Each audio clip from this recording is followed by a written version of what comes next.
They said gray paved the way, chased the rain, released the pain, least you sane, getting paid, trend setting, brighter days, doper raps, tighter sets, high and deadly, I'm a fighter jet, journey came. What's really good, ladies and gentlemen? It's the OG Boricua Dandada, aka Geraldo Chef. I'm here with none other than my brother from another mother, Mr. Jorge Martinez, aka Muffins Martinez, the greatest in the game.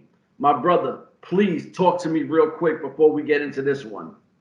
Hey man, I wish this was back in 1986, the year of Flair and the Horsemen, but unfortunately it's 2022, so I'm still depressed.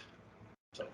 All right, well, this one, once again, a source, right, hits me with the, WrestleMania, and I'm like, damn, you hit me with WrestleMania stuff already, bro? He was like, let me tell you, WrestleMania, they want to have one of the biggest moments in WrestleMania history, and they want to break the internet.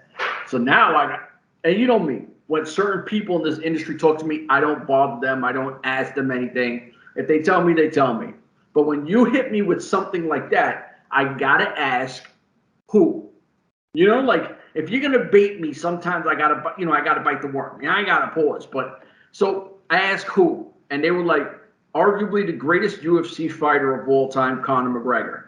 And I was like, I recently seen a video where somebody asked Brock Lesnar, because Conor McGregor was talking shit about, wrestling and WWE guys.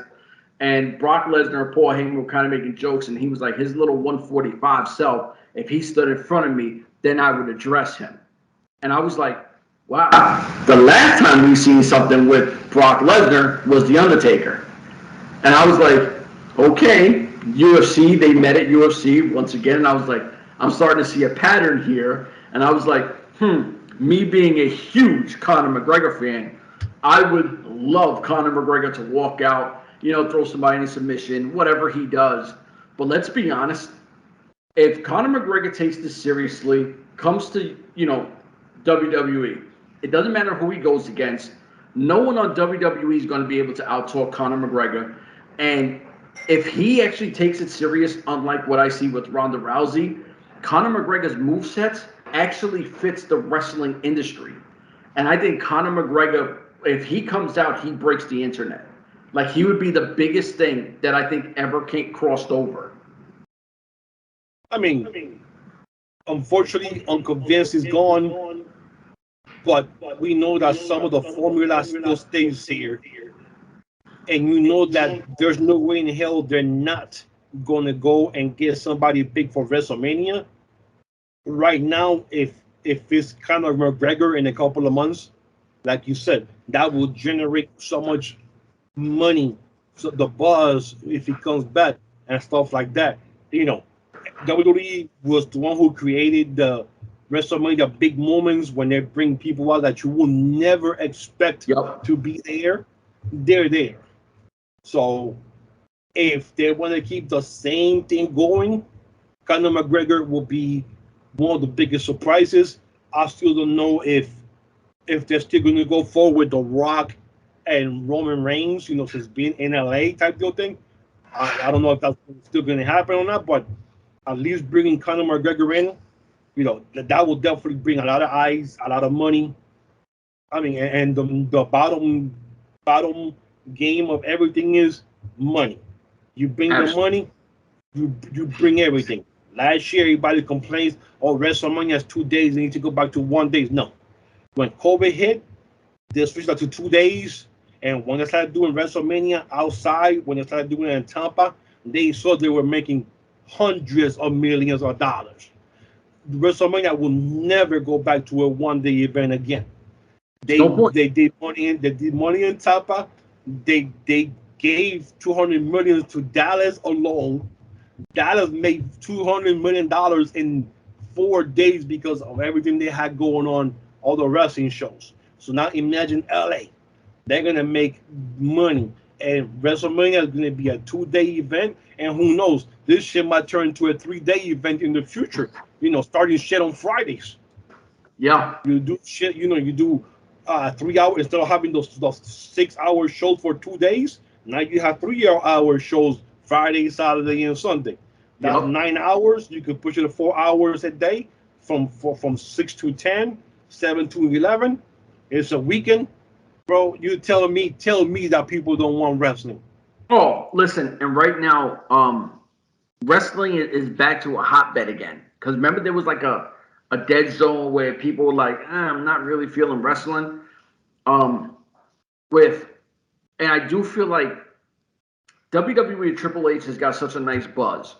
He's doing a lot of really cool things. The industry respects him. You never really hear anything really crazy bad about him. You know, was he a wild one in his days? Yeah, but listen, why should he not be? We were all wild in our age. When we were in our prime, we were wild. Shit. 1,000%. But then you have AEW, and I feel AEW has hit kind of a ceiling, but they do understand. And let me tell you, and I'm going to throw this out there now, Tony Khan better play his cards right and look at Impact as a serious partnership, because he's about to get buried if he thinks there are a bunch of clowns over there, because WWE just keeps rising. Every week they keep doing something. The buzz is more around WWE, and everybody's already kind of like, all right, you know, AEW's cool. It's the other thing. But like you said, though, Triple H took over. You seen everybody now sitting by their phones waiting for the phone call. Yep. You cannot tell me some people in the indies or like Impact, Ring of Honor, I mean not Ring of Honor, but N.W.A, MLW are not sitting by that phone waiting for the phone call. Like, yo, you know, everything's changed. You want to come back? Hell yeah. And right now, you said AEW hit the ceiling. They didn't hit the ceiling. They're just having too much shit going on right now backstage. Yeah. And that's messing up with a lot of the talents. And a lot of the talents are talking now. And don't be surprised if the contract's expired, if you see a Ricky Starks or somebody like that in WWE, that's definitely going to hurt the business when you see guys that you were thinking, oh, well, this guy is, you know, he's AEW. No, honey. I'm going to go where the money is, and I'm going to go where everything is nice and cool in the back. I'm getting tired of people arguing about stupid shit. Oh, this dude is too fat. Oh, this guy in a fight because you call me fat.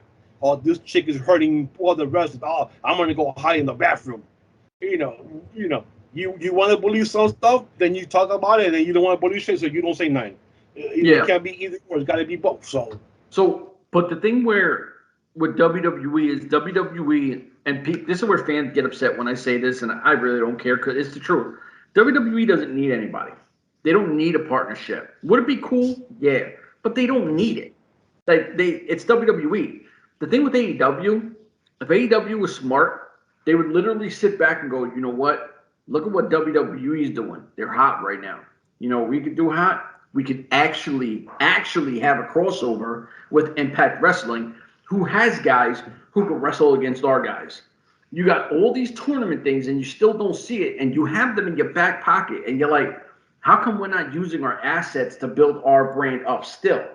You know what I mean? Like, it shows you the level of Tony Khan's pride is really against himself. It's hurting him. And you said right now, that just popped in my head, you said partnerships. You had that trios title match.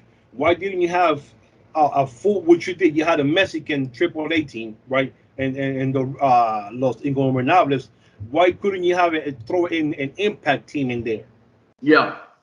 You know, you could have got 3 guys, you know, the 3 Bullet Club members out there. You know, they didn't have to go into the finals, you know, get them to the second round or even finish them in the first round. But at least you're showing that partnership that you always, we open the door. Yeah. But you don't let nobody else come in from outside into your company, though. And this is the first time you're going to see the Motor City Machine Guns, the first team named the Good Brothers, be on an actual AEW TV show. 2 years later, after the partnership supposedly started, or the door open policy started, or whatever. So imagine that. It's a mess. It's a mess. I think that if Tony Khan was smart, he would go to Anthem and be like, look, man, let's do something. Let's make some magic here. Let's do some cool things. Tony Khan's got an ego, and honestly, it's getting the best of him because Impact is growing. Impact, they actually got wrestling figures coming out. I've seen an Eddie Edwards figure coming out soon. So salute to Impact Wrestling. They're taking their shit up to another level.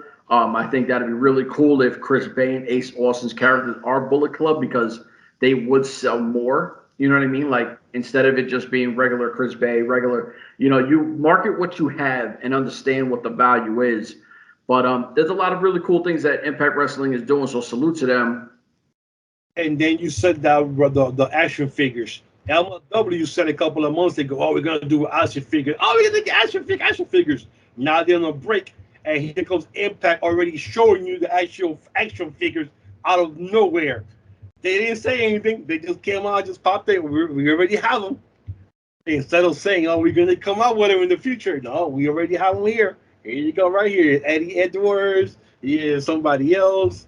So so they're taking other people's ideas, and well, we're not on the break. So let's get this shit out there. We don't have to tell people. We'll let our actions speak for us. Here is the action right here.